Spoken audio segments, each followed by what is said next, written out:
Good day, everybody. Hello. Welcome back to the Long Way Around podcast. I'm Tony Yay. Jackman. Yeah. Not that I'm And Tony I'm Kevin Jackman. Sullivan. Yes, that is Kevin Sullivan. Cheer for that, for sure. Welcome back to the Long Way Around podcast. It is July. And it's a very special month for us, Kevin. It's a very special month for us. It is. For it's so like our many Christmas. reasons. It is our it is our liberation day. It is our liberation day, our liberation month, because this month in 1990, July 25th, is that the date? 26th. 26. I can never remember. It's not my anniversary. I'm not married to it. I don't know. Oh, we kind of are. Well, I mean, it was sort of. It was an arranged marriage. July 26, 1990. President George Herbert Walker Bush signed into law the Americans with Disabilities Act. And since then, it has affected, mostly positively, millions of people around the United States who live with disabilities. And so this month, we're going to be talking a little bit about how parts of the ADA have affected us. And you know, again, mostly good ways. I'm grateful for it. I'm also grateful for it. Thank you, George H.W. Bush, rest in peace. Yeah, let's talk about it for a moment. Now, I grew up before the ADA was ever a thing. Before it was ever a thing. There was Section 504 of the Civil Rights Act? Rehabilitation Act. God, I can never get that right. Section 504 of the Rehabilitation Act. So the Rehabilitation Act gave some protections to people with disabilities. Section 504, I don't ask me the year. Section 504. 1973. Oh my God, how do you know all this? Wait, no, 1972. How do you even know? I mean, like, you know, I'm a history buff. I guess, you know, the worst part about this is, oh my goodness, I'm actually a little embarrassed. It's okay.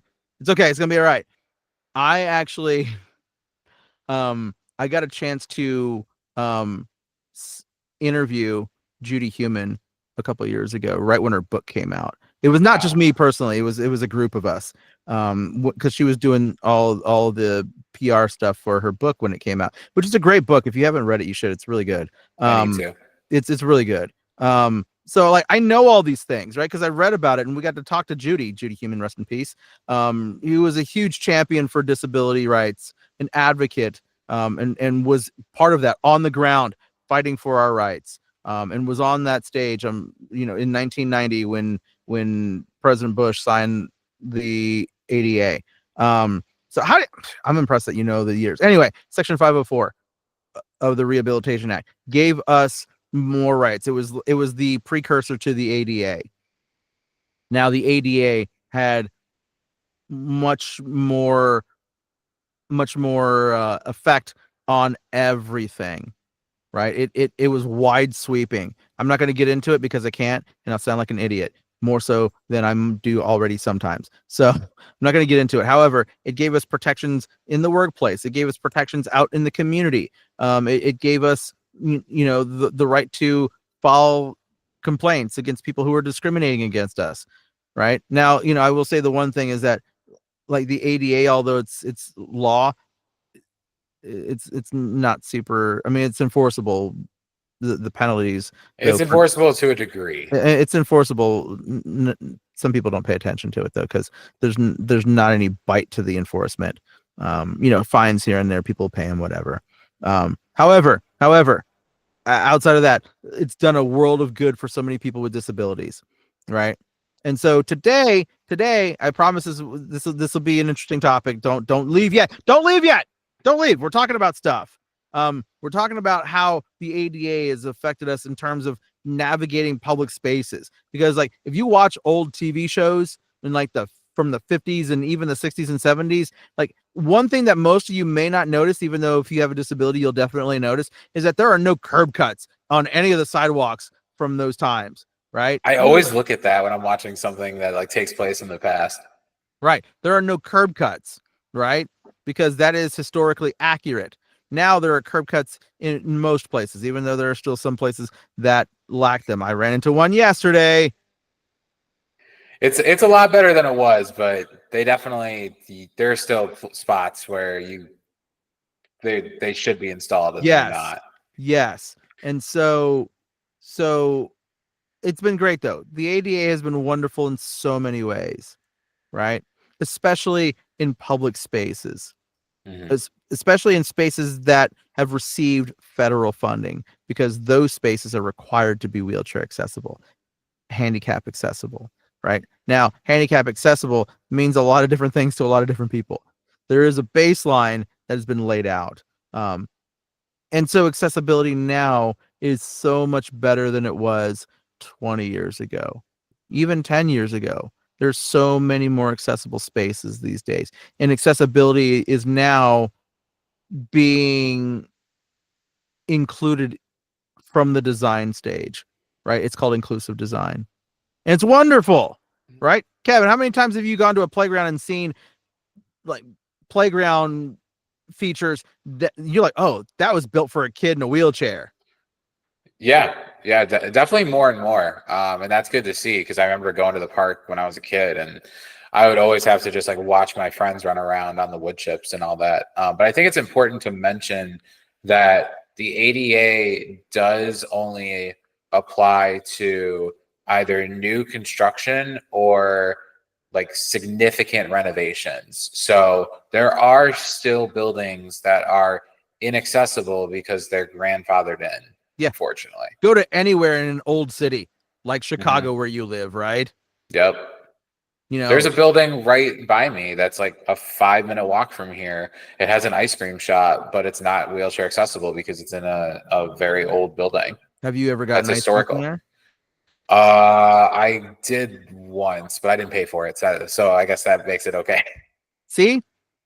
And that ice cream shop owner is losing your money and anybody else who has a physical disability and can't get in there, right? Do you ever like try to tell able-bodied people like, oh yeah, like I don't go to this shop or this bar or whatever because it's inaccessible, and they like just don't understand why like you don't go there? No, not necessarily. Only because I live in Phoenix, and most places are pretty accessible around here because it's flat and it's a newer city too, right? Right. It's not old like Chicago or New York or Boston, right? Like I used to live in New England, and I used to live in New Hampshire, and going to Boston, while it's a great city, Boston's awesome. There are Yes. so many places that I can't go into because they're not wheelchair accessible, right? Like Monica's. Monica's is a sandwich shop in the north end of Boston. Best sandwich you'll get in Boston. You're welcome, Monica's. I never actually set foot inside there. There's a little button on the outside of the building that you can press, and somebody from the inside the shop will come out and take your order. I mean, and there's not much that can be done if it's like a historical building. Sometimes things can't be made accessible. At least they have that, I guess. That's better than nothing. Yeah, and to a degree. Yeah, and it is. That is better than nothing, other than shouting from the street, "Hey, Give me a sandwich. hey, hey!" And it's like lunchtime. Nobody's hearing you. They got a line out the door every day. There's a line out that shop. They're not hearing you if you're doing that. So thankfully, they got a button up there. But in other ways, accessibility has been great, right? I mean, like speaking of Boston, all over the city, there are elevators to get you down to the T stations if you're not like at one of the ends, right? There are elevators everywhere. There are ramps almost everywhere now, and it's great. Accessibility is so much nicer now in public spaces, even parks, right? Like parks have features that are built so like you can get pretty much anywhere in the park now with a wheelchair or a scooter or any other mobility device, right? Because of the ADA. Thank you. Another thing that's changed drastically over the years is public transportation. Holy crap, man. I used to never ride the bus. Let me tell. I almost died on the bus one time. Let me tell you. Okay, so So for those of you that don't ride public transportation, back in Phoenix in the 90s, the buses were the tall buses, right? That the stairs would fold out and it'd form a little ramp like a transformer, and then you'd get on the ramp and then you'd go up and get on the bus, right? A lot of times they would be broken, so you'd have to wait for the next one, right? Because a lot of moving parts, a lot of places to break. And so that was one reason I didn't take the bus. One other, oh man, I'm surprised I'm alive. Okay, so on this particular bus, the lift was in the back door of the bus, right? And so I get on, I'm in there, and the lazy bus driver, let's call this person for what they are, lazy ass bus driver, put one tie down on the back of my chair. Okay. Oh, God. Now Oh, it God. wasn't it. So usually the tie down securement areas are on the left side of the bus. You enter on the right side of the bus. Securement tie down sides are on the right side or on the left side of the bus. And so the bus driver put down the most accessible tie down for the driver, which is the back one on the outside, right? Not the back one on the inside, but the back one on the outside. Okay. Now I had a chair at the time. This is when chairs were basically manual wheelchairs with motors on them. So it was pretty lightweight chair. Okay. The seating was not customized seating. It was a regular seat. I just had to deal with it. Okay. And so this bus driver's driving down the street, takes a left turn. My body naturally leans to the right. Okay. This chair starts moving and sliding. And I slide so much. Door that I entered on the bus, I'm sideways, and 2 inches in front of me is the stairwell to get off the bus. The only thing that kept me from going down that stairwell is the one strap that bus driver put on me. It was the only thing that kept me from going down that stairwell. Yikes. I'm sometimes impressed that I'm still alive today. Right? And now you don't really see tall buses like that anymore. No. They're all short and flat buses, because I'm sure other people who use mobility devices have fallen down those stairwells, and companies have had the ever living shit suit out of them. Rightfully so, it sounds like. Yes, because lazy bus drivers didn't want to do anything. Dude, that's such a problem. I mean, even when I take the bus here in Chicago now, sometimes I get a good driver. I will say, like, some of them are really good. Some of them are like, hey, what do you need? You need all the straps. Okay, no problem. And some of them, like, you can just tell you're inconveniencing them. Yeah. Oh, yeah. And they just don't want to help you. And it's like, why did you take this job if you can't perform all the duties of it? Because and same thing. Like, luckily my wheelchair is pretty heavy and it is very customized, so it doesn't move a lot. But like, yeah, I've been on Chicago buses with no straps, and they're the much smaller buses, the more modern city buses that you see today. So there's not like as much danger, but yeah, it's you take your life in your hands every time. Right? But thankfully now the buses are mostly, if they're newer buses, they're flat, and there's just a ramp that folds out from the floor, which those are clutch. Yeah, those are nice. Fewer moving parts for sure, right? Yeah. Easier maintenance for the company and much safer for us, right? That's like the key to disability. The fewer moving parts, the better. The better, right? And except for the actual people, more moving parts for the people, please. Right, more moving parts for the people. More moving parts for the devices. Yes. And so public transportation has come a long way in terms of disability. Now in older cities, again, you're still going to run into problems, right? Like when you take the L in Chicago, right? Like, like elevators might not be working. Elevators might not be working. They might be covered in urine. Only like 71% of the L is accessible at the moment. Crazy. There are 6 new accessible stations coming online this year, but still, I mean, that's like 25% of the stations that aren't accessible. And it's even worse in a city like New York, where they only have 25% stations that are accessible. Right. So you can't even take the subway in New York if you use a wheelchair. It's not even worth it. No, it's not even worth it. So like for you, if you were to take the L, you have to make sure you get off at a stop that you can leave the station, right? Yeah. Otherwise, you have to go past the station you want to go to, get off, and then go back the other way. I have had that happen. I had that happen. Funny enough, it was going to a Chicago Cubs game, and the elevator at the Addison Red Line stop, which is literally right next to Wrigley Field, was broken that day on the day of a Cubs game. Ugh. So you had to go to like Gary, Indiana, and then Yeah. make your way back. Thankfully, no, I did not, but I did have to go one more stop and then walk back and Ugh. missed the first pitch. That was annoying. Gross. Yeah. Gross. However, the ADA has made things better. Yes. Another place where the ADA has made things better is school. Definitely. The ADA has made things better for school because I guarantee you, if the well, it was. I was going to say if the ADA were around when I took the SAT, it actually was. However, most people still weren't paying attention to it then. That teacher who told me no, I couldn't take the SAT that day, I probably should have sued that guy. I should have sued the school district. I did not. You're welcome, Sierra Vista School District. But man, that dude that day was like, "You're going to be a distraction to the other students. You can't take the SAT today." Swear that happened. Are you serious? Yeah. Whoa, wait. Why? Why were you going to be a distraction? Because I needed somebody in there to help me. To do the writing? No, just to like maybe turn a page. To like flip the pages and like maybe make sure you were set up? Yeah, maybe erase an answer or two. Oh, jeez. Yeah. That's, oh my God. Dude. Yeah. If that was today, that would be like instant lawsuit. Oh, instant.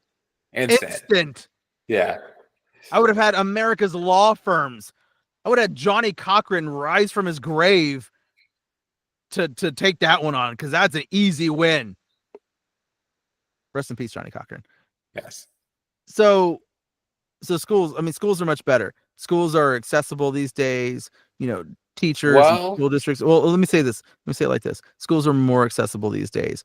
Teachers are more willing to be inclusive. School districts are more willing to be inclusive. Now, in a place like Chicago, where the schools are older, I mean, you might have to go in through the cafeteria to get into the school.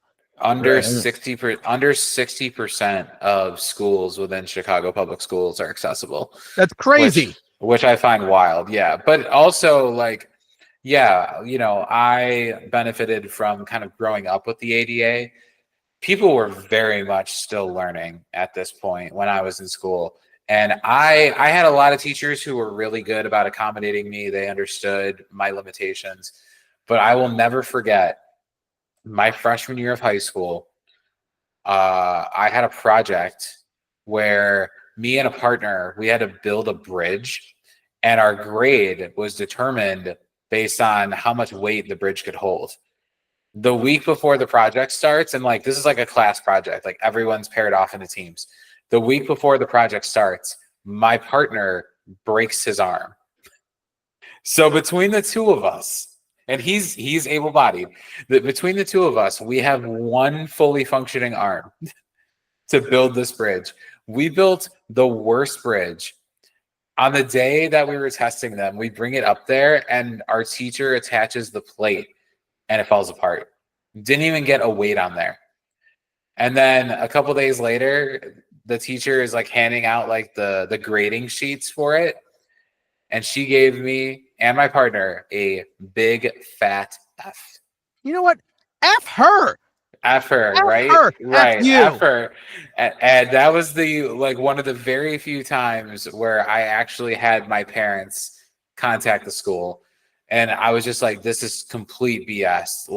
I couldn't even do this project, and I got an F. And my mom talked to the teacher, and I eventually got a C. It was BS. She should have given me a different assignment, or she should have split us up and given us different partners. Yeah, seriously. Yeah. You gonna eat super glue? Put some super glue in your mouth and spit it on there. Here. You put the bolt down with your good hand. I'm gonna spit super glue on this thing.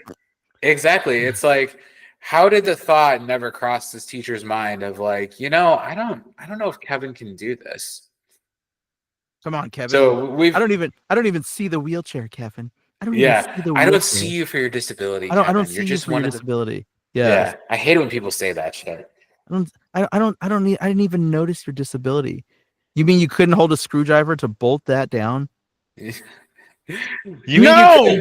you mean you couldn't attach these two sticks in a very fine manner?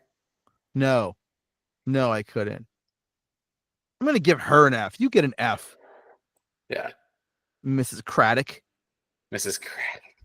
whatever your name is, whatever. I don't care. I don't even care. However, they are better now. Schools are better now. Yes, I they are. digress. I digress. So it's interesting because like you would ask me before we got started here, like, have you ever done a fire drill? Like back in the day, I mean, and they may have been built this way already. I don't know, but back in the day, it wasn't really necessarily the plan for like kids in wheelchairs to go sit in the stairwell during a fire. Right. I think back in the 80s, the plan was just grab the kid and run. Put him over your shoulder. Yes.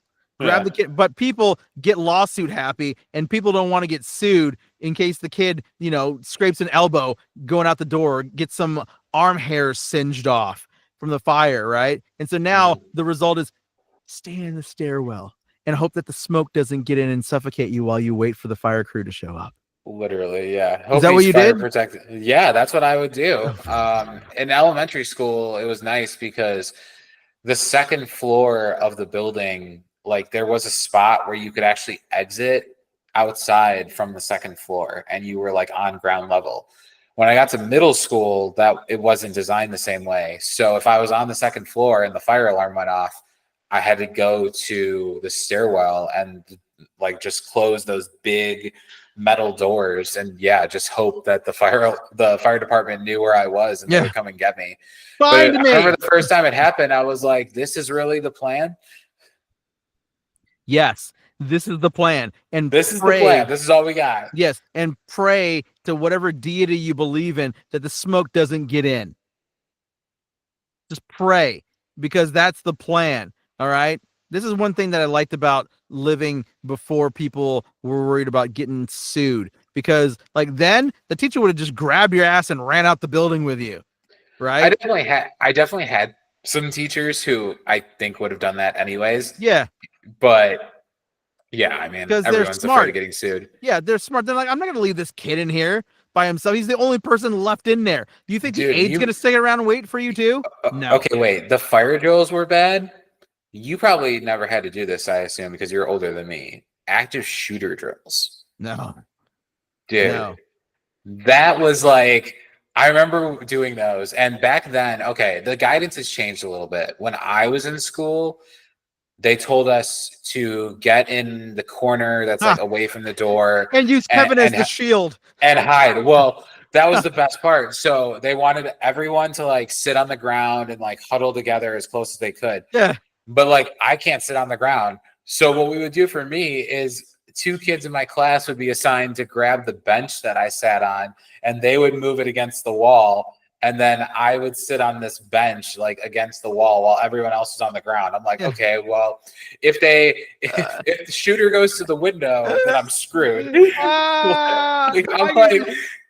No, I remember thinking like, if this ever happens in reality, I'm screwed. I'm completely screwed. Oh my God. I don't mean to laugh at active shooters because that shit's horrible. And how do we have this problem in the United States of America?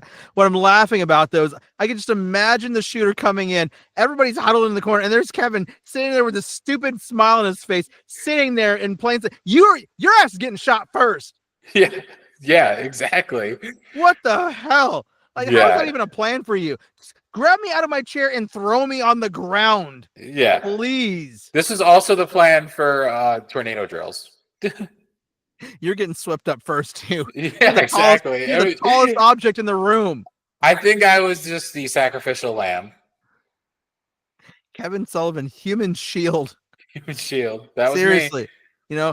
At least the school could pay for some like bulletproof plating for your seat back so you could turn around at least. Yeah. Oh my God! Thank you, ADA. The ADA. And that was one of my accommodations is that I had to be seated closest to the door. Oh, so you got shot first for sure. Yeah. So awesome. I was always sitting closest to the door, and our plan was terrible. So I was just screwed. Awesome. No matter what. Awesome.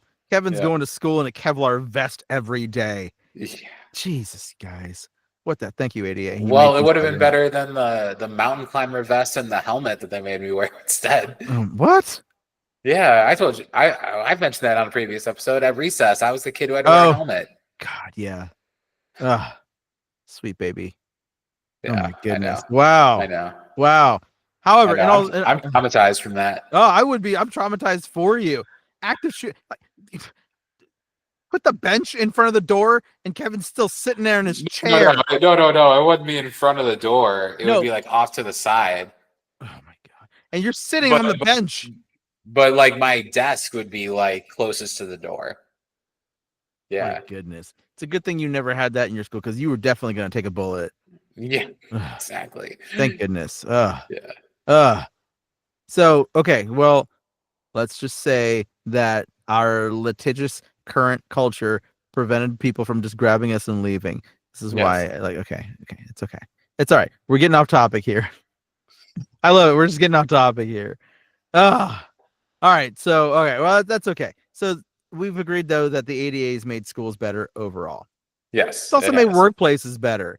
Once you leave school, you got to go get a job. Well, you don't have to. You can go live off Social Security. That's another story for another day. Next episode, maybe. I don't know.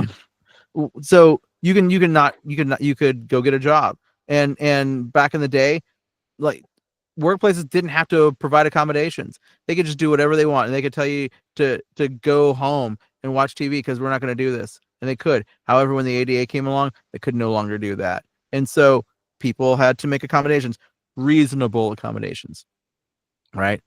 Reasonable accommodations, and I think most of us only really need reasonable accommodations, right? Like when you answer the phone, if you can't use your hands, you get a headset. Reasonable accommodation, right? I Right. used to work. I used to work at one of the now many online schools. I will not name the one because I don't want to give them any whatever. I needed an elevated keyboard, and so all I asked for was a little monitor stand. Back in the day, you needed monitor stands, right? Because you had giant TVs for monitors. Um, and so I got a monitor stand. I got a headset so I could answer the phone, and that was really all I needed. It cost them maybe $150 total, so Yeah. I could do my job, right? And And so it's a write-off, I it feel is. like. It probably is. It It probably probably is a is. write off for them, and so it doesn't really cost them anything. So that allows people with disabilities to work, which is less of a burden on the social safety nets, right? Still, it's a lightened burden on the social safety nets. So workplaces, for the most part, are great these days. Are great about accommodating people with disabilities so they can thrive in the workplace. And the ADA is to thank for that. Indeed. Thank you, ADA. It's been very helpful for sure. I mean, I feel like, I don't know if you would agree, but like we probably wouldn't have had the jobs we've had without it. Yeah, I would say that's probably true in a lot of ways. Um, I used to work at Arizona State University as an undergraduate and a graduate, and then as a staff member. And universities are awesome for accessibility. Most of them, not all of them, because like you were saying earlier, especially older universities have to be retrofitted in certain ways, and like some parts of it might be exempt from that. I won't say might be exempt from that. And so universities in general, though, community colleges are generally really, really good about being accessible and providing workplace accommodations for people. Um, Nonprofit organizations sometimes, depending on the nonprofit, can be really good about stuff like that too. In general, though, even corporate work settings are much better now than they used to be in terms of Mhm. accessibility.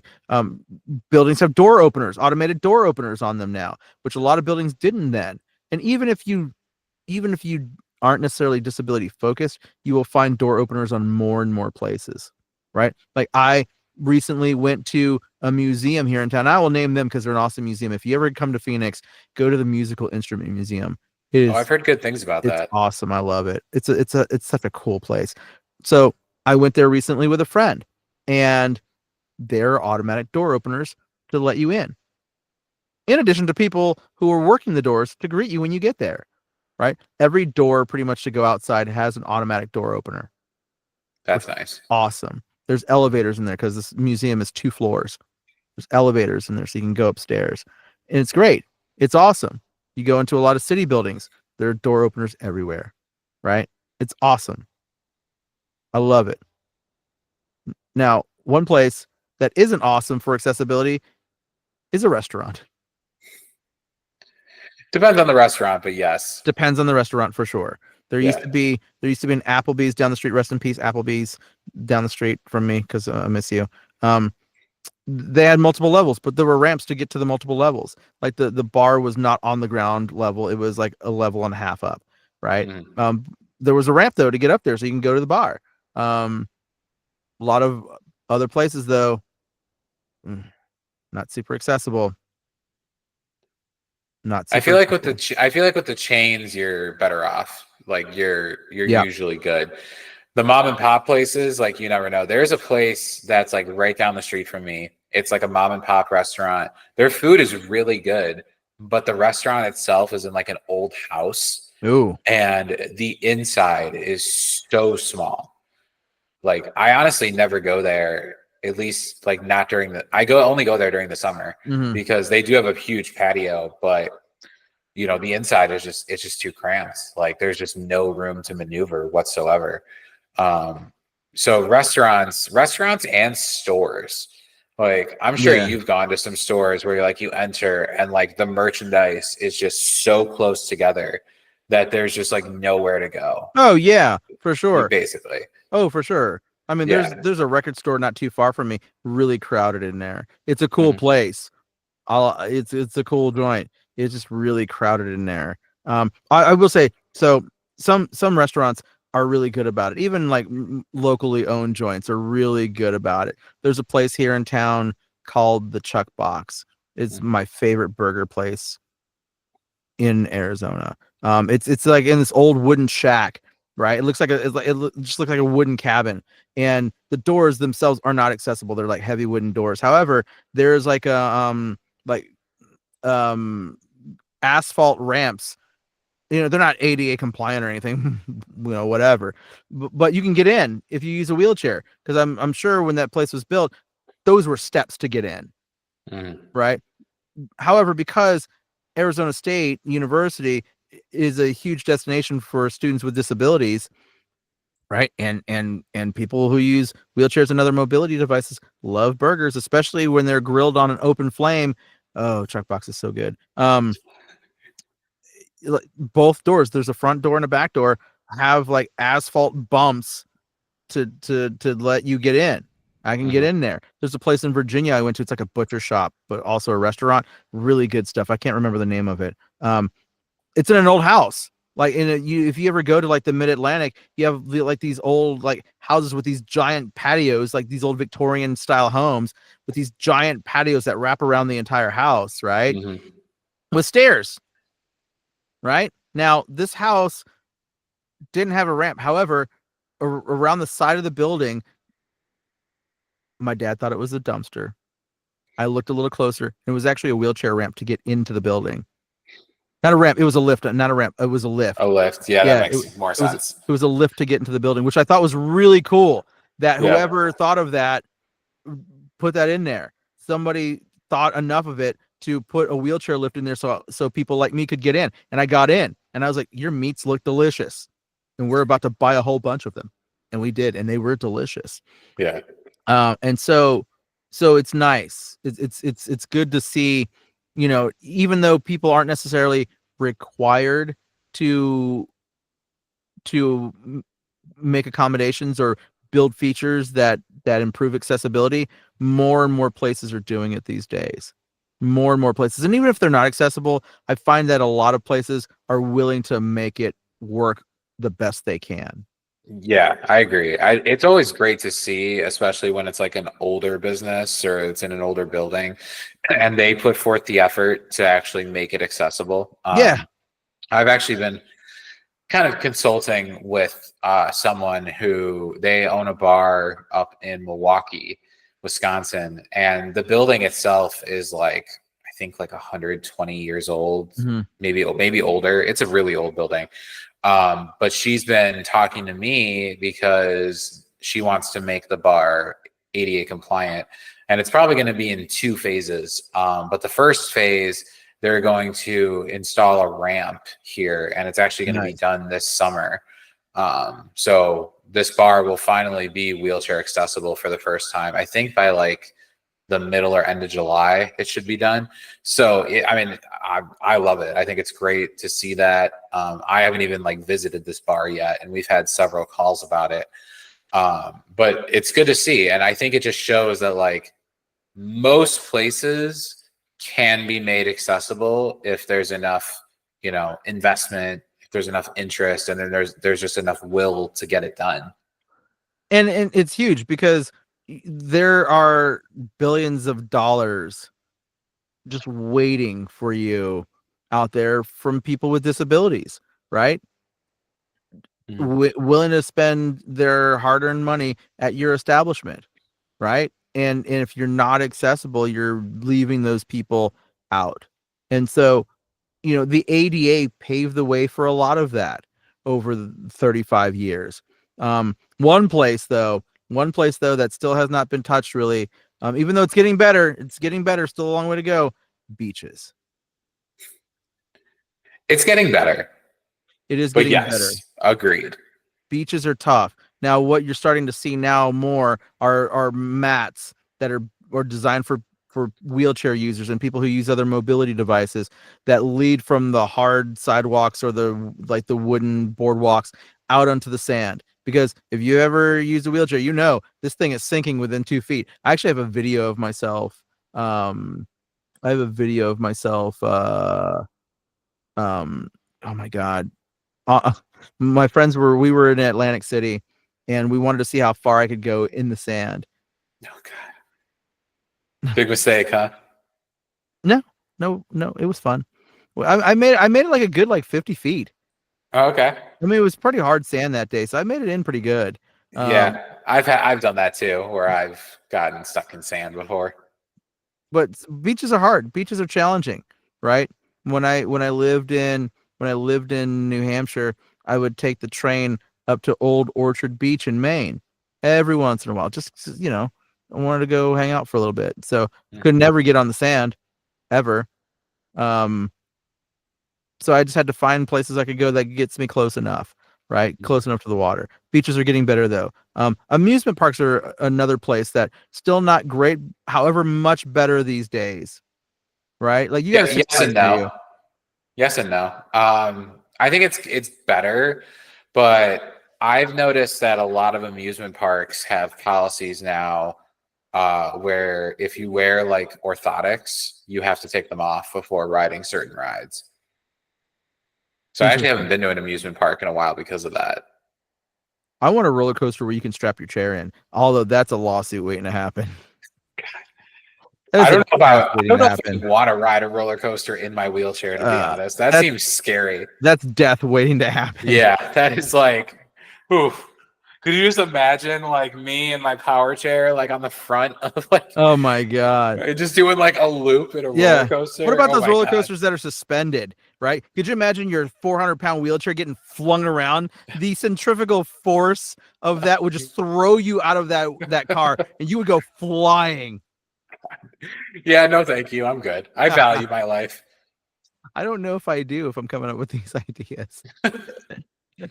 Oh man. Okay. Maybe that was you know what? I have a lot of good ideas that may die with me. That was definitely not one of them. Going back to the lift story, I'm a bit of a history buff. I was visiting Abraham Lincoln's house in Springfield, Illinois. Ooh. And in the backyard, so you can go in the house and you can like do a lap around the first floor, and I think you can go up to the second floor too. And I had never been in there, but I was there for a class field trip actually in college. We went there one day, and the park ranger comes up to me and my caregiver, and he's like, "Oh yeah, you guys can come this way." We go into the backyard, and he's like, "Okay, just wait here a second. I'll get the lift up." And I'm looking around, and I'm like, "What lift? Like we're in the backyard of like a house built in the 1850s."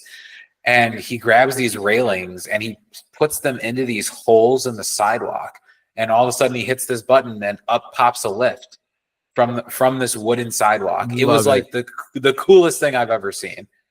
I need to go there now. I wish I'd gotten a video of it. I'm so mad I didn't. I need to go now. I need to see this. Yeah, it's pretty cool. So you can, in a wheelchair, ride around the first floor of Abraham Lincoln's Springfield home. If you want. Wow. You, however, Yeah. cannot use the bathroom apparently. You cannot, but and don't worry, they have the second floor covered. They show you a very nice photo album.